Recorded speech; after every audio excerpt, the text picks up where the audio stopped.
무릎 연골 발병과 1차 내시경 시술. 지난번 영상에서 제가 무릎 관절 연골의 손상과 수술 치료 관련해서 글을 올려드린 적이 있습니다. 이번 영상부터는 장기간 축구라는 운동을 하면서 무릎과 발목 이상 징후 발생 과정과 시술과 수술, 주사 치료 등 치료 과정을 올려보도록 하겠습니다. 저는 초등학교 시절부터 고교 시절까지 축구를 계속하다가 중단 후 사회생활하면서 십수년이 지난 다음 30대 중반에 다시 축구를 시작하게 되었습니다. 조기 축구, 생활체육이라고도 하지요. 어릴 적부터 워낙 좋아하던 운동이라 클럽에도 서너 군데를 가입해서 40대, 50대에는 시 대표로 각종 전국대회에 출전할 정도로 왕성한 활동을 해왔습니다. 문제가 생긴 것은 50대 중반, 처음에는 발목에 이상이 오더군요. 오른쪽 발목에 시큰거리는 통증이 오더니 뛰는 것은 고사하고 발을 딛기 힘들 정도로 통증이 심해졌습니다. 어쩔 수 없이 가까운 정형외과를 들려서 엑스레이를 찍어보니 발목 뒷부분 쪽 연골이 아예 닳아서 거의 없는 상태라 하더군요. 수술이 가능하냐 물어보니 발목 수술은 실패할 확률이 아주 높기 때문에 권하고 싶지 않다고 하더군요. 의사 선생님 말씀이 주사 치료와 약물 치료를 병행해 보자고 해서 이후로는 진통소염제와 주사 치료로 버텼습니다. 게임이 있는 날이면 진통소염제를 2봉지씩 털어넣고 게임을 뛰었습니다. 무지했지요. 아니 무식했습니다.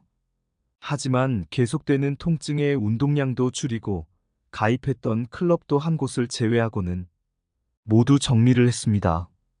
운동량도 줄이기는 했지만 축구를 완전히 그만둔 것도 아니고 이상이 생겼던 발목 치료를 제대로 받지 않았던 탓인지 얼마 지나지 않아서 양쪽 무릎이 동시에 시큰거리는 통증이 찾아왔습니다. 계단 오르내리는 것은 물론이고 약간 경사진 내리막길은 그야말로 꽁꽁 얼어붙은 빙판길보다 더 내려오기 힘들 정도였습니다. 어쩔 수 없이 규모가 큰 종합병원에 가서 엑스레이와 CT 촬영을 해보니 연골 자체가 찢어지고 파열되어 너덜너덜한 상태였습니다. 의사 선생님께서 어떻게 이 지경까지 가도록 내버려뒀냐고 당장 내시경으로 연골을 다듬는 시술을 하자고 했습니다. 너덜너덜한 연골 부분을 잘라낼 곳은 잘라내고 다듬을 곳은 다듬고 비교적 간단한 시술이고 일주일 정도 입원 치료하면 운동도 할 수 있고 전혀 일상생활에 지장이 없을 정도로 회복이 된다고 했습니다. 그러나 시술을 받고 퇴원 후 회복은 의사의 설명과는 달리 일상생활에 지장이 없는 것이 아니라 연골을 너무 많이 잘라낸 탓인지 무릎 관절 안쪽 부분은 바깥쪽에 비해 간격이 현저하게 좁아져서 한쪽으로 휘어져 완전 오다리가 되었고 시큰거리는 무릎의 통증 부위는 전혀 차도가 없었습니다.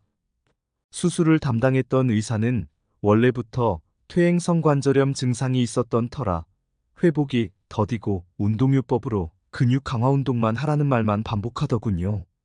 시술이든 수술이든 신중하게 판단하고 결정했어야 했다는 후회감이 밀려왔습니다. 여태껏 운동을 했던 선배들이나 동료들의 수술 후 경과를 보게 되면 성공 확률보다는 실패 확률이 더 높았다는 것을 미처 생각지 못했던 것입니다. 후일담이지만 시술했던 병원에서 마땅한 치료를 받지 못해서 다른 병원을 찾았을 때 그 병원의 의사 선생님께서 약물 치료나 주사 치료로도 회복 가능성이 있었는데 너무 서둘러 연골에 칼을 대었다는 말씀을 하시더군요.